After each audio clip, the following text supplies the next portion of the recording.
aleluya, aleluya, aleluya, aleluya, aleluya, aleluya, aleluya. El Señor esté con ustedes. Proclamación del Santo Evangelio según San Mateo.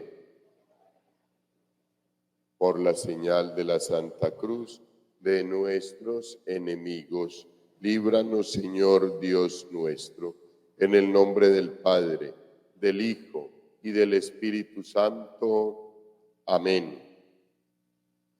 Cuando Jesús regresó a Cafarnaúm, se le acercó un centurión para rogarle y le dijo: Señor, tengo en casa un criado que está en cama, paralizado, y tiene muchos dolores. Jesús le dijo: voy a ir a curarlo. Pero el centurión replicó: Señor, no soy digno de que entres a mi casa. Basta con que lo mandes de palabra y mi criado quedará sano. Porque yo también, con ser un subalterno, tengo soldados a mis órdenes. Y si ordeno a alguno que vaya a alguna parte, él va. Y si a otro le ordeno que venga, él viene. Y cuando le ordeno a mi esclavo que haga algo, él lo hace. Jesús, al oírlo, se admiró y dijo a los que lo seguían: os aseguro que en ningún israelita he encontrado tanta fe. Y además os digo que vendrán muchos de oriente y occidente y se sentarán a la mesa con Abraham, Isaac y Jacob en el reino de los cielos. Palabra del Señor. Vamos caminando este proceso del Adviento, este tiempo maravilloso que la Iglesia nos prepara para que nosotros a su vez nos preparemos para el advenimiento del Mesías, del Señor Jesús. Y podemos nosotros darnos cuenta cómo el profeta Isaías va haciendo como ese recuento de cómo va a ser la subida a Jerusalén, cómo debemos de ir caminando hacia ese encuentro con el Señor Jesús, a acompañarlo en ese momento. Es una visión que el profeta Isaías tiene acerca de cómo será el fin de los tiempos, cómo será todo aquello después de que tengamos ese encuentro con el Señor en su segunda venida. Es la escatología que la Iglesia siempre por este tiempo nos propone para que recordemos que un día vamos a estar viviendo aquel momento, ya sea porque hayamos muerto antes o porque todavía estemos en vida, pero lo vamos a vivir. Es el final de los tiempos, es el momento de la evaluación, es el momento del juicio final, donde el Señor, juez justo, vendrá a juzgar a vivos y muertos. Entonces, si nosotros nos preparamos desde ya, no tendremos ningún inconveniente para vivir ese momento. Y cuando sintamos, cuando oigamos decir que se acerca o que ya llegó o que estamos viviendo el fin del mundo, pues nosotros tranquilos, porque la confianza nuestra la hemos puesto en el que todo lo puede. Fuera de eso, nos hemos preparado, vivimos la vida sacramental, un estado de gracia y una unión constante con el Señor Jesús, una unión íntima con el Señor Jesús a través de la Santísima Virgen María y de San José.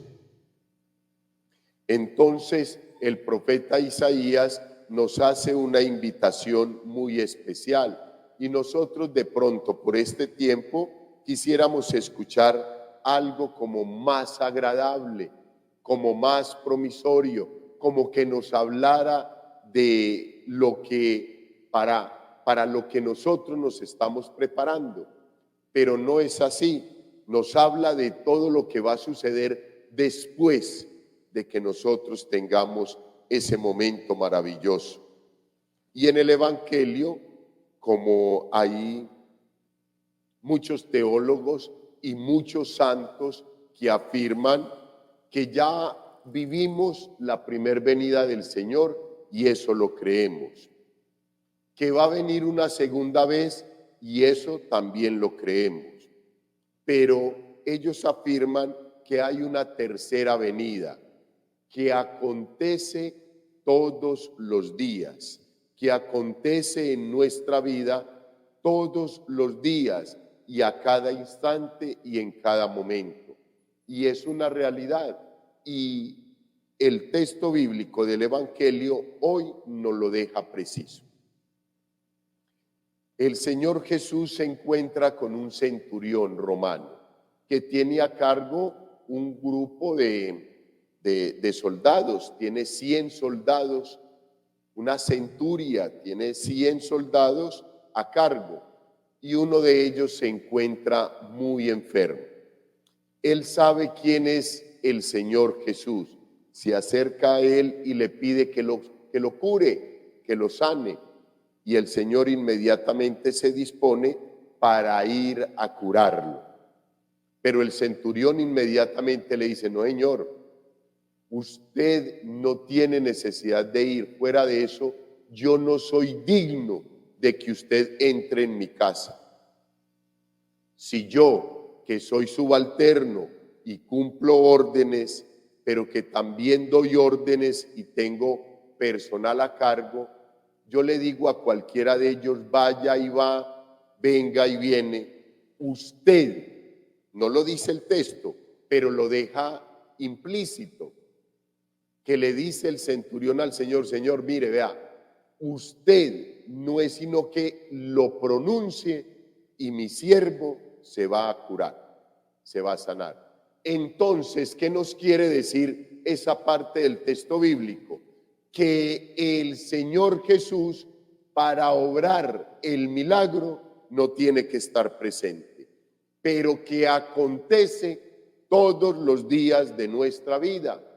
Nos acompaña, nos asiste y está siempre con nosotros, para que nada nos falte. Padre, ¿cómo así que para que nada nos falte? Yo todas las necesidades que tengo. No, es que no nos está hablando de eso el texto bíblico. Adicional a eso, el texto bíblico siempre en el lenguaje del Señor Jesús es trascendente. No se queda en la limitud que tenemos los seres humanos, no se queda acá en la criatura, sino que trasciende al Creador y al infinito. No se queda en lo finito, en lo encerrado, en cositas tras ahí, una que otra cosita que se van subsiguiendo y que no tienen la trascendencia para la salvación de nuestra alma. Las podemos aprovechar, sí, para ir caminando y para ir progresando en la vida espiritual, pero no las necesitamos. Lo único que nosotros necesitamos es tener fe firme y viva en el Señor Jesús, creer en su santa palabra, creer en su presencia real en la Santa Eucaristía, llevar a nuestro corazón todo lo que creemos, volverlo vida y compartirlo con nuestros hermanos, y ojalá con los más necesitados materialmente, pero más necesitados espiritualmente también. Eso es lo que hoy el texto bíblico nos quiere decir, queridos hermanos. Este centurión romano recibe un elogio muy grande y muy especial del Señor, porque el Señor, sabiendo quién es, lo elogia, porque él descubre, él entiende que el Señor Jesús es Dios y que tiene poder y que puede dar órdenes a sus ángeles, incluso a las leyes naturales, para que en función de la voluntad de Dios marche. Entonces, por eso, queridos hermanos, el Señor Jesús le dice muy especialmente, Jesús al oírlo se admiró y dijo a los que lo seguían, os aseguro que en ningún israelita he encontrado tanta fe. Él era romano, pagano, pero creía que el Señor Jesús tenía todo el poder sobre la tierra, en el cielo y en todo lugar, en todo el universo, en toda la creación. Y miren lo que añade el Señor Jesús. Además os digo que vendrán de muchos de oriente y occidente y se sentarán a la mesa con Abraham, Isaac y Jacob en el reino de los cielos. ¿Qué es lo que nos dice el Señor ahí? Que no interesa que hayas sido llamado, que no interesa que pertenezcas al pueblo elegido, que no interesa que pertenezcas a la Iglesia Católica, que no interesa absolutamente nada más si no tienes la total confianza en el Señor, en Dios, si no tienes arraigado en tu corazón y en tu vida los preceptos del Señor, y que serán muchos los que no perteneciendo a la iglesia van a ir al reino de los cielos. Padre, ¿cómo así? Y entonces todo lo que nos han dicho durante toda la vida, eso es mentiras. No, hijos, no es mentira. Pero nosotros estamos en la iglesia y tenemos los mejores caminos para llegar al reino de los cielos. Tenemos las mejores herramientas y tenemos todo para llegar al reino de los cielos. Tenemos los más grandes y mejores medios que Dios pudo habernos regalado, los sacramentos. Pero nosotros que estamos en la iglesia y que tenemos todos los sacramentos y que tenemos todos los medios para salvarnos, no los aprovechamos. Dios no nos va a obligar y por eso muchos se van a condenar. Dios no quiera que seamos nosotros, pero hay muchas personas que no profesando nuestra fe y no teniendo los sacramentos, la vida sacramental, no conociendo la vida de gracia, viven y actúan mucho mejor que nosotros y ponen en práctica el texto bíblico, no porque lo hayan escuchado de pronto, pero porque en cada uno de nosotros, pertenezca a la iglesia o no pertenezca, tenemos y llevamos las semillas del verbo, porque fuimos creados por el mismo Dios que nos quiere salvar, y Él, por medio de su Santo Espíritu, va aflorando en el corazón de cada ser humano, pertenezca a la iglesia o no pertenezca, su amor a Dios, su amor a los hermanos, el servicio a los hermanos. Hay muchas personas que viven con más testimonio de vida que nosotros mismos, hermanos.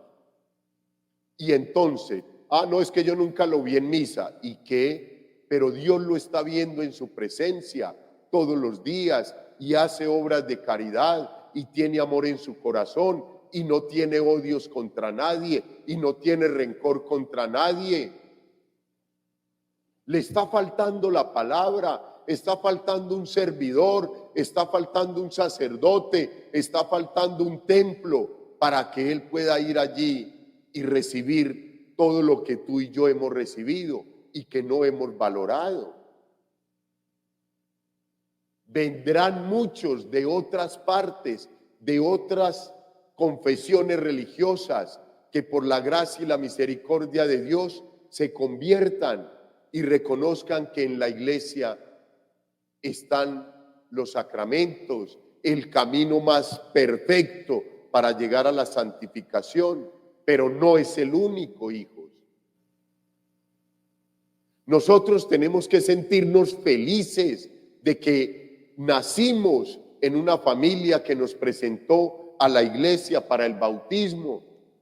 Tenemos que sentirnos felices de que unos papás apoyaron nuestra formación para los sacramentos de iniciación, primera comunión y confirmación después del bautismo, que nos han acompañado, que nos han dado ejemplo, que nos han inculcado que la fe y el camino más perfecto para llegar al reino de los cielos se logra y se camina en la iglesia. Eso es real y nos debemos de sentir felices, pero no nos debemos de sentir felices porque otras personas que no están en la iglesia no tuvieron esos medios. Antes, por el contrario, tú y yo, con nuestro testimonio de vida, les tenemos que hacer dar ganas de venir.